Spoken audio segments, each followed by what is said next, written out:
Magnegosyo habang ikaw ay isang empleyado.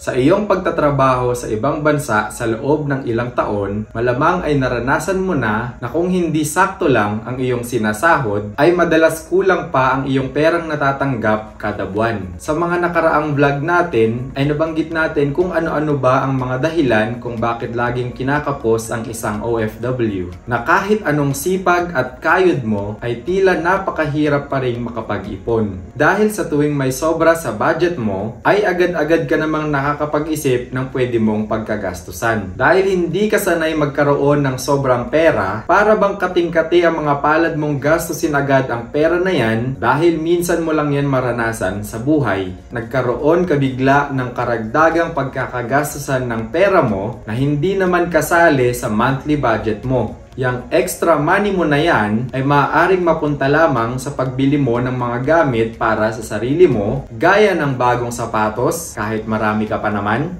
bagong damit na sobrang hilig mong i-mine sa mga live selling, o sa tuwing nakakakita ka ng sale sa mall, bagong cellphone kahit hindi pa naman sira yung gamit mo ngayon, at maging sa madalas mong pagkain sa mga fast food chain o mga mamahaling restaurant, sabay post sa social media at pagkatapos ay nganga na naman habang nag-aantay ng susunod na sahod. Hindi natin masyadong pinaghahandaan ang hinaharap at nakatuon lang ang ating pag-iisip sa kasalukuyang panahon. Kaya naman, ang perang hawak mo ngayon ay hindi nagtatagal sa iyo dahil sa kung ano-anong mga bagay na maisip mong bilhin para sa sarili mo kahit hindi mo pa naman kailangan ang mga ito. Kaya kung gaano mo ito kabilis natanggap, ay ganoon din naman ito kabilis mawala sa iyo. Sa paglipas ng panahon, ay magtataka ka na lang kung saan ba napunta ang lahat ng mga pinaghirapan mo dahil wala ka namang naipundar. Kaya kung sakaling magkaroon ka man ng konting extra money,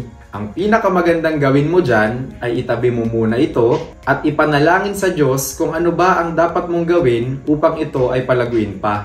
Ang sabi nga sa Biblia, ang mapagkakatiwalaan sa maliit na bagay ay mapagkakatiwalaan din sa malaking bagay. Paano tayo pagkakatiwalaan ng Diyos na bigyan pa ng mas malaki kung sa maliit pa lang ay hindi na tayo katiwa-tiwala? Biyaya ng Diyos na may trabaho ka ngayon dahil maraming tao ngayon ang hindi makahanap ng trabahong may maayos na sahod upang matustusan ang kanilang pang-araw-araw na pangangailangan. Natutugunan ng ating mga trabaho ang ating mga pangangailangan at kung minsan ay nabibili din natin ang ating mga gustong bilhin. Ganun pa man, alam mong hanggang doon na lang yun. Hindi ka pwedeng padalos-dalos sa paggastos sa sahod mo dahil nakabudget na ito at isang maling desisyon mo lang ay maaari itong ikasira ng iyong monthly budget na pwedeng humantong sa pangungutang mo sa iba. Kaya marahil ay nasa isip mo na ang pagnenegosyo dahil alam mong napakahirap umasenso bilang isang empleyado. Oo, dito tayo kumukuha ng ating pang-araw-araw, pero dahil din dito ay limitado lang din ang ating pwedeng makamit sa buhay. Hindi ko winawalang halaga ang pagiging isang empleyado dahil ako rin ay isang empleyado ngayon at OFW for almost 9 years na.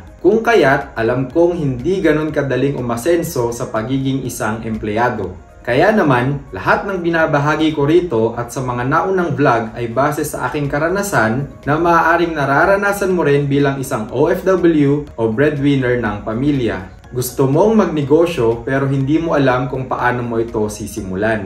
Gusto mong magnegosyo pero natatakot ka na baka mauwi lang ito sa pagkalugi at maubos lahat ng perang inipon mo sa loob ng mahabang panahon. Gusto mong magnegosyo pero wala kang time dahil busy ka sa trabaho mo ngayon. Sandamakmak na dahilan kung bakit hindi tayo makapagsimula sa ating pangarap na negosyo. At kahit kailan ay hindi tayo nauubusan ng dahilan para hindi gawin ang isang bagay. Pinangungunahan tayo lagi ng walang katapusang pagdadahilan, takot at pangamba na baka hindi ito magtagumpay. Pero paano kung pagpalain pala ito ng Diyos at gawing daluyan ng pagpapala sa iba? Na ito pala ang pwedeng bumago sa sitwasyon mo ngayon na laging kapos o sakto lang ang kinikita. E di hindi mo malalaman dahil sa takot mong subukan. Lagi mong isipin na walang nagsimula na magaling na agad. Halos lahat ng matatagumpay ngayon ay dumanas muna ng maraming kabiguan bago nila narating kung ano man sila ngayon. Pero isa lang ang natitiyak ko, yun ay Nagsimula sila sa pag-i-execute ng kanilang mga plano kahit wala silang gaanong alam o kasiguraduhan kung ito ba ay magtatagumpay o hindi. At hindi sila huminto kahit paulit-ulit silang nabibigo. Huwag kang matakot kung marami ka pang hindi alam sa pagnenegosyo dahil matututunan mo naman yan along the way. Katulad namin, marami rin kaming pagkakamali nung nagsisimula pa lamang kami at hanggang ngayon ay nagkakamali pa rin kami. Pero habang tumatagal ay naitatama na namin ang aming mga pagkakamali, unti-unting natututo at naibibigay ng mas maayos ang pangailangan ng aming mga customer. Yang trabahong pinapasukan mo ngayon ay negosyo rin ng may-ari ng kumpanyang yan. Alam mong hindi yan perpekto at dumaranas din yan ng mga pagsubok, pero dahil matatag ang may-ari ay nandyan ka pa rin at tuloy-tuloy ang iyong sahod kada buwan. Kung ang kumpanyang yan nga na matagal na ay nagkakamali pa rin sa pamamalakad, paano pa kaya ang sarili mong negosyo na hilaw pa sa karanasan? Tingin mo hindi ka magkakamali? Pwes nagkakamali ka, kaya simulan mo na yan at huwag kang matakot. Gusto mong magnegosyo pero hindi mo kayang iwan ang iyong trabaho dahil meron kang bills o loan na kailangan mong bayaran kada buwan. Bakit hindi mo sila gawin pareho? Magnegosyo ka habang ikaw ay isang empleyado. Sabi nga natin sa last vlog, your 9 to 5 pays your bills, but your 5 to 9 builds your dreams. Hindi yan ang naranasan ko dahil lagpas pa sa 9 PM kung matapos kami sa aming mga ginagawa. Kadalasan ay inaabot kami hanggang madaling araw sa aming negosyo para matapos lahat ng orders at pagkatapos ay matutulog lang saglit at babangon na naman ulit para maghanda para sa aming full-time job. Ganun talaga, dahil meron tayong malaking pangarap, kailangan ay doblehin pa natin ang ating effort at sakripisyo upang maisakatuparan ang ating mga plano at mga pangarap sa buhay. Naniniwala din ako sa salitang delayed gratification na ang ibig sabihin sa simpleng salita ay suffer now and enjoy later than enjoy now and suffer later. Hindi tayo bumabata at ang ating mga katawan ay humihina sa paglipas ng panahon.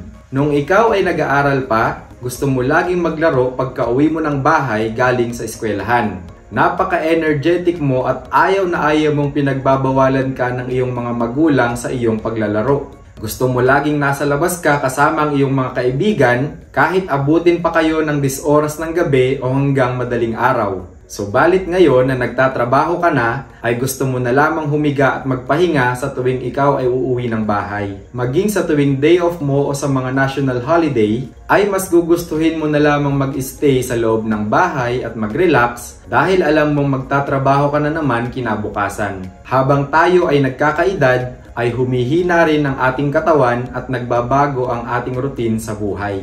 Kaya habang malakas ka pa, ay gamitin mo na ang lakas na yan para magawa mo ang mga bagay na gusto mong gawin. Subok lang ng subok kahit paulit-ulit kang mabigo dahil darating ang araw na kahit gustuhin mo mang gawin ang isang bagay ay hindi mo na magawa. Naniniwala ako na mahanap mo rin ang bagay na para sa iyo at kapag nahanap mo na ito, ay huwag kang sumuko kung dumaan ka man sa mga pagsubok. Ganon talaga, partiyan ng buhay. May pagsubok sa pagiging empleyado mo kahit ilang taon ka na dyan at sanay ka na sa mga ginagawa mo. Araw-araw mo yung ginagawa sa loob ng mahabang panahon pero may mga pagkakataong nagkakamali ka pa rin. Bakit hindi mo naman harapin ang mga pagsubok sa iyong sariling negosyo? Ganon din naman, parehong may pagsubok, ang pinagkaiba lang ay sinusolusyonan mo na ang sarili mong negosyo at hindi na lang palaging ang negosyo ng iba. Mas mabuti pang gamitin mo ang extra money mo para sa pag-i-execute ng negosyo mo na maaring kumita at lumago kesa maubos lang sa mga bagay na hindi naman magbibigay ng income sa iyo. Hindi ka makakapag-share sa ibang tao ng mga bagay na hindi mo pa naranasan. Maibabahagi mo lamang ang mga bagay na naranasan mo, ito man ay kwento ng tagumpay o kabiguan. Kahit ano pa man yan, ang mahalaga ay pwede mo itong ibahagi sa ibang tao upang ito ay kapulutan nila ng aral at sila ay ma-inspire na sumubok din. Mas mabuti pang tira ka ng tira kahit laging nabibigo, at least may chance na balang araw ay makamit mo rin ang tagumpay. kesa naman sa never mong sinubukan at hanggang what if ka na lang. Kung sawa ka na sa pagiging taga sana all na lang palagi sa kung anong meron ng iba, ay kailangan mo nang kumilos at itigil na ang pagdadahilan. Huwag kang matakot mabigo dahil diyan ka lalago. Kung nakarelate ka sa videong ito, i-comment mo naman sa baba kung anong na-experience mo bilang isang empleyado, negosyante, o pareho. Paano ba yan? Hanggang dito na lang muna ang ating usapang reality. Hanggang sa muli nating pagkikita, paalam!